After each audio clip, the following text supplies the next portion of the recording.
दोस्तों, क्या आपको ये अजीबोगरीब नहीं लगता कि जब मरीजों की संख्या सैकड़ों में भी नहीं पहुंची थी, तब कर्फ्यू, लॉकडाउन, इन सब के बीच में आपको कैद कर दिया गया, और जब मरीजों की संख्या लाखों में पहुंच गई तो अब आपको बड़ी छूट दे दी गई है और मरीजों का इलाज भी उनके घर में भी हो सकता है, होम क्वारंटाइन भी किया जा सकता है। वैसे तो आप कोरोना के बारे में इतनी बातें सुन चुके हैं और इतने इलाज सुन चुके हैं कि आप बोर हो गए होंगे, लेकिन कोई तो बात है कि जो मैं आपको औरों से अलग कहना चाहता हूँ, इसलिए एक बार मेरी बात आप ध्यान से और आखिर तक सुनिएगा। कुछ तो अलग है इसमें।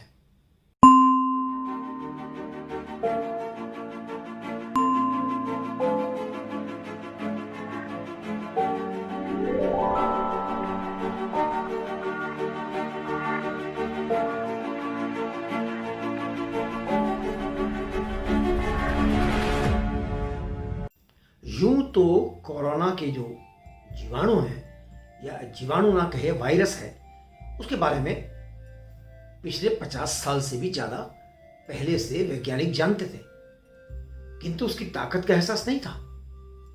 कितना विध्वंस ये कर सकता है छोटा सा कीटाणु, इसका किसी को अंदाजा नहीं था। वो अंदाजा पहली बार लगा है। शुरू में जब कोरोना आया और उसने आक्रमण किया तो इस बात का अंदाजा ही नहीं था कि ये किस प्रकार से इसका प्रभाव पड़ता है, और इसकी दवाई के बारे में तो किसी को बिल्कुल भी मालूम नहीं था। तो नेचुरली बस इतना ही मालूम चला कि चेहरे के विभिन्न भागों से, विभिन्न इंद्रियों से वायरस का प्रवेश होता है। अब इसको रोकने के लिए डिस्टेंस, मुंह को ढकना, घरों में रहना, ये सब हिदायतें दी गई, लेकिन इसी बीच में ये प्रक्रिया भी जारी रही कि इसका इलाज कैसे हो, और इसी वजह से उस समय पर लॉकडाउन और कर्फ्यू लगाया गया।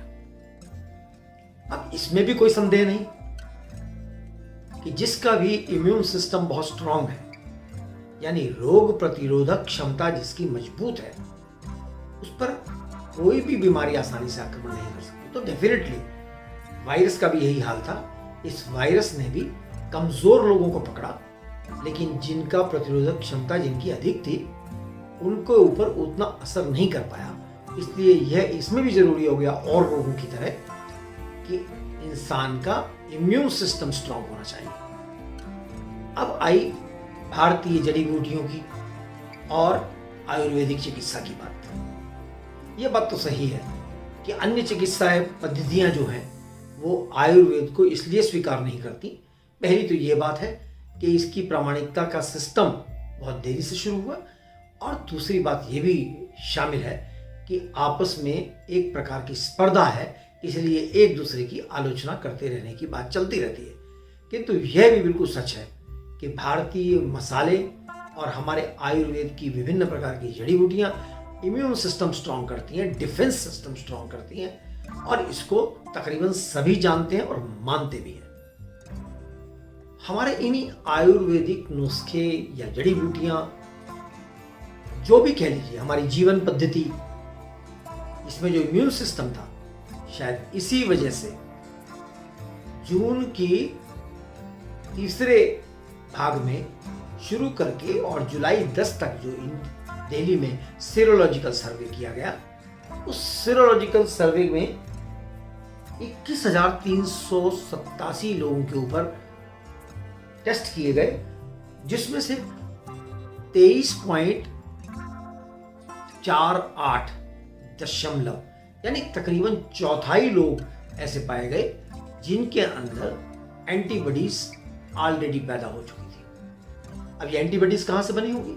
डेफिनेटली कहीं ना कहीं से वायरस उनकी बॉडी में कम या अधिक मात्रा में प्रवेश किया, हवा से या संपर्क से, और उनकी प्रतिरोधक क्षमता ने उसको रोक लिया, उस व्यक्ति को अधिक बीमार नहीं होना दिया। यानी किसी तरह का कोई भी संकेत न मिलने के बावजूद वो लोग बीमारी से टक्कर ले चुके थे।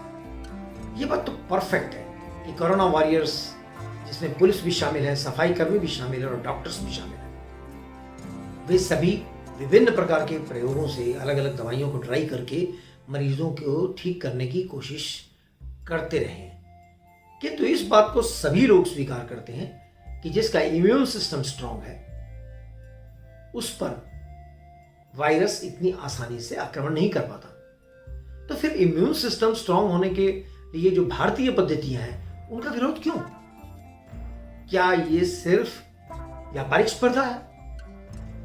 क्या आपको कभी कभी ऐसा नहीं लगा कि इस वायरस के चलते जहां सेवा करने वालों की प्रतिशत बहुत हाई है, लेकिन कुछ लोग या कुछ हॉस्पिटल इस समय पर सिर्फ पैसा बनाने में जुटे हैं? आप अंदाजा लगाइए कितने सैनिटाइजर्स, कितने मास्क की बिक्री हुई और मास्क को कितना बढ़ा चढ़ा करके प्रयोग करने की कोशिश की गई, लेकिन जबकि वास्तव में इतना ही चाहिए था कि संपर्क से आने वाले कीटाणु किसी के मुंह में न जाए।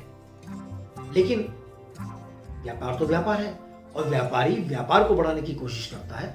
उसको इस बात की ईमानदारी की दरकार नहीं होती कि इसमें जनता को कितनी सुविधा होगी या कितने लोग ठीक होंगे। हैं कम लोग, लेकिन कुछ लोग ऐसे जरूर हैं जिन्होंने सिर्फ इस वक्त में पैसा बनाने की कोशिश की है। और वही लोग आपकी स्वास्थ्य के बारे में ना सोच करके आपको सिर्फ डराने की बात करते हैं। अब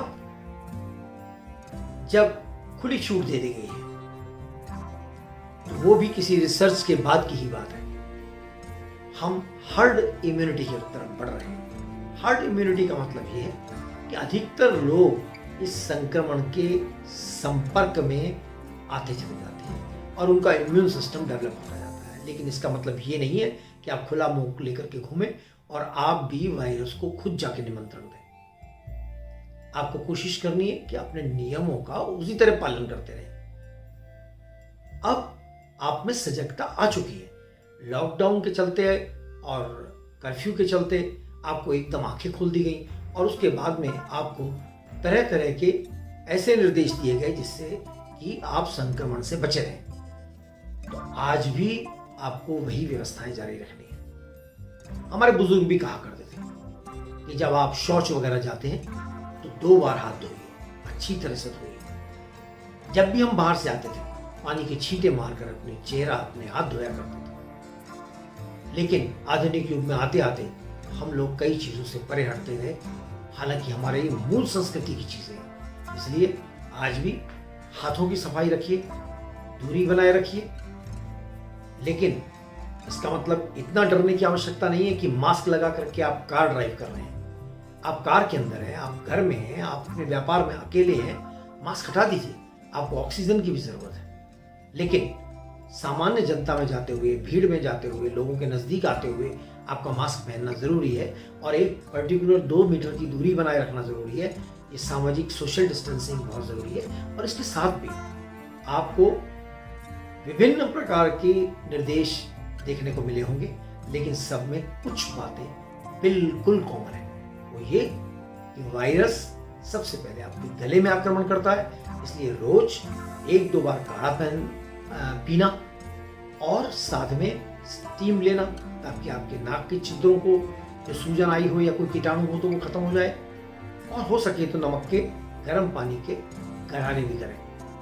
अगर आप ये सब कुछ करते रहें तो सामान्य जीवन जी सकते हैं। नियमों का आज भी पालन करना है, किंतु डर करके नहीं, सावधानी करके। इसलिए अब हमें सामान्य जीवन की प्रक्रिया को नॉर्मल करने के लिए बहुत तेजी से आगे बढ़ना है।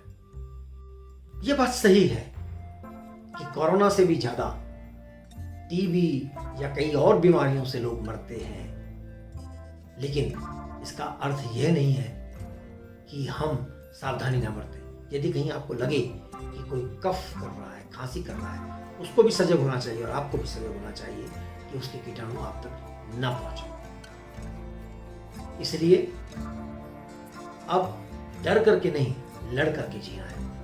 बस आपका कोरोना कुछ भी नहीं बिगाड़ सकता यदि आपने अपना इम्यून सिस्टम स्ट्रांग रखा और सावधानियां बरती।